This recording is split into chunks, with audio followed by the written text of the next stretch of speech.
नाजरीन, वादी जन्नत नज़ीर अर्ज़ कश्मीर में भारतीय मज़ालिम हकीकत हैं, लेकिन इससे भी बड़ी हकीकत भारत का नाजायज़ कब्जा है, जिसे ना कश्मीर मानते हैं और ना ही पाकिस्तानी।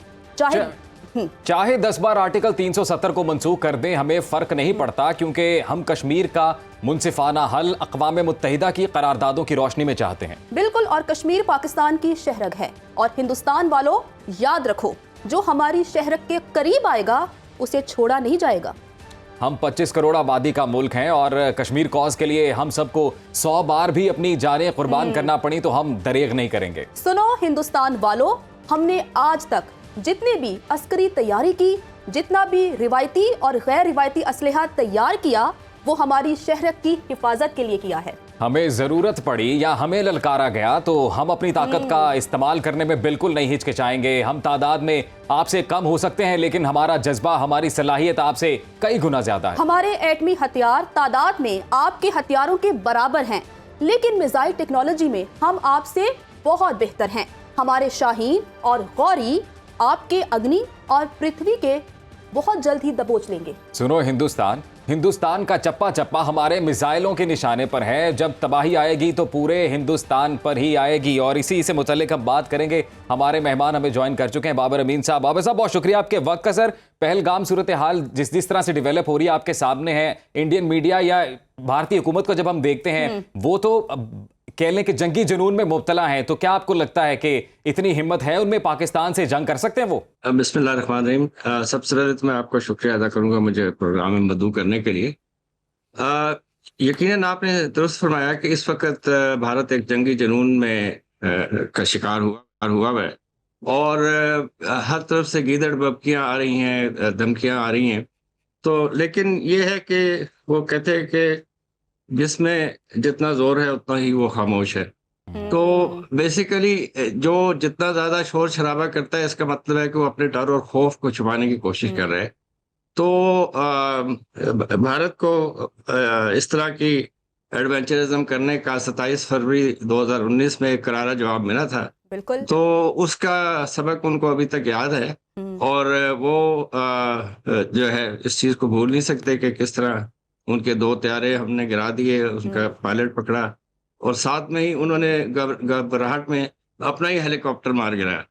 तो इस तरह से उनके जो हवास जो है वो बिल्कुल खो गए थे, और अभी भी ऐसे ही लग रहा है कि वो जंगी जुनून और शोर शराबा जो है वो बहुत उसको हवा दे रहे हैं। तो उसका एक मकसद तो ये है कि जो है अंदरूनी तौर पे भारतीय जनता पार्टी अपनी पोजीशन मजबूत करना चाह रही है, खुसूसन क्योंकि अभी बिहार के इलेक्शन ऑलरेडी चल रहे हैं, और उनके वज़ीर आज़म नरेंद्र मोदी साहब जो कि सऊदी अरब का दौरा मनसूख करके आए, लेकिन उन्होंने कश्मीर का रुख नहीं किया, बल्कि सीधे बिहार की इलेक्शन रैलियों में जाके नीतीश कुमार जो कि बिहार के जनता दल पार्टी के लीडर हैं, उनका इत्तेहाद है बीजेपी के साथ, उनके साथ बैठे जलसों में ठट्टे लगाते हुए पाए गए। तो ये सीरियसनेस उनको की नजर आती है। और फिर ये देखिए कि ये जो कुछ भी हुआ, ये भारत की अपनी कमजोरी और खराब जो है सिक्योरिटी इंतजामात की वजह से हुआ। तो सर, ऐसा क्यों होता है कि अगर भारत का फेलियर सामने आया कि भारत की सिक्योरिटी के वहां पर मसाइल थे, इंटेलिजेंस फेलियर था, जब भी ऐसा कश्मीर में होता है तो भारत पाकिस्तान का इल्जाम लगा देता है, तो अपने फेलियर को छुपाने के लिए पाकिस्तान ही क्यों? इसलिए कि पाकिस्तान एक आसान हदफ है, और एक अरसे से उनकी एक प्रैक्टिस है कि उन्होंने आदत ही इस चीज को बना ली है कि बस कोई भी मसला हो वहां पे तो उस पे पाकिस्तान पे इल्जाम लगा दें। और कुछ इस तरह से उन्होंने बैनुल-अक़वामी प्रोपेगेंडा भी किया है कि काफी लोग मानते रहे, लेकिन अभी इस बार बिल्कुल भी इस जो है वो एक वाज़ेह फर्क नजर आ रहा है पहली बातों से और इस बार। पहले जब ये होता था, इस तरह के प्रोपेगेंडे वो करते थे और झूठा इल्जाम लगाते थे, तो काफी सारे ममालिक जो है वो उनके साथ दोस्ती निभाते हुए या मिसगाइड होकर पाकिस्तान को भी उसका मोर्द इल्जाम उनके साथ ठहराने लगते थे। लेकिन इस बार एक वाज़ेह फर्क नजर आ रहा है कि गो के ममालिक ने हिंदुस्तान के साथ इज़हार हमदर्दी की है, कंडोलेंस की है मरने वालों पे, और ये भी कहा है कि दहशतगर्दी की जंग में वो उनके साथ हैं। मगर किसी ने उनकी तरफ से पाकिस्तान को लगाए हुए इल्जाम کو جو ہے درست قرار نہیں دیا، اس پہ کوئی تبصرہ نہیں کیا. تو یہ چیز بھارت کے مبصرین نے بھی جو ہے نوٹ کی ہے کہ اچھا سر، آپ نے عالمی برادری کا ذکر کیا ہے. سوری سر، میں آپ کو انٹرپٹ کر رہی ہوں. آپ نے عالمی برادری کا ذکر کیا ہے. آج ہم کشمیر کی بات کر رہے ہیں کہ جو کشمیر میں ظلم و بربریت کے پہاڑ بھارت کی جانب سے توڑے جا رہے ہیں. عالمی برادری اس پر کیوں کچھ نہیں کرتی؟ ہم سب جانتے ہیں کہ وہاں پر کس طرح کشمیریوں کو مارا جا رہا ہے، وہاں پر خواتین کے ساتھ کس طرح سے مولیسٹیشن ہو رہی ہے. عالمی برادری چپ کیوں ہے؟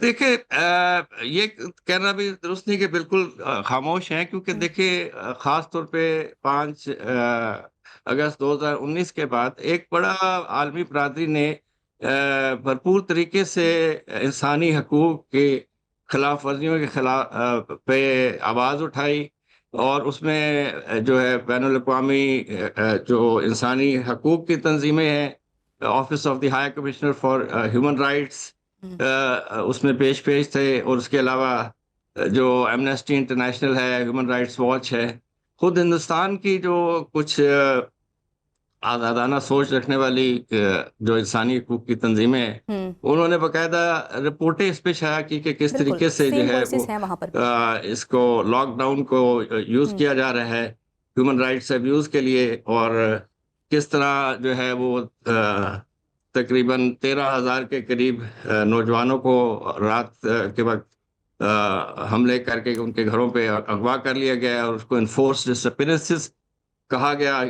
Office of the high commissioner for human rights کے جو مینڈیٹ ہولڈر ہوتے ہیں ہیومن رائٹس پہ، ان کی رپورٹ آئی تھی. اس میں انہوں نے کہا کہ یہ جو ہے جبری جو ہے گمشدگیاں ہیں، کیونکہ جب رات کو وہ ان کو اٹھا کے لے جاتے ہیں تو صبح جب ان کے لواحقین قریبی تھانے پولیس اسٹیشن میں جاتے ہیں پتہ کرنے، تو وہ لا علمی کا اظہار کرتے ہیں. بالکل، بھارت جو ہے وہ اس حملے کے بعد اور اس فالس فلیگ آپریشن کے بعد بالخصوص اگر ہم طرح سے پوری دنیا کے سامنے ایکسپوز ہو چکا ہے. بہت شکریہ بابر امین صاحب، آپ نے ہمیں وقت دیا، اور یہ سلسلہ یہی نہیں رکے گا بلکہ ہماری نشریات جاری رہیں گی آنے والے دنوں میں بھی.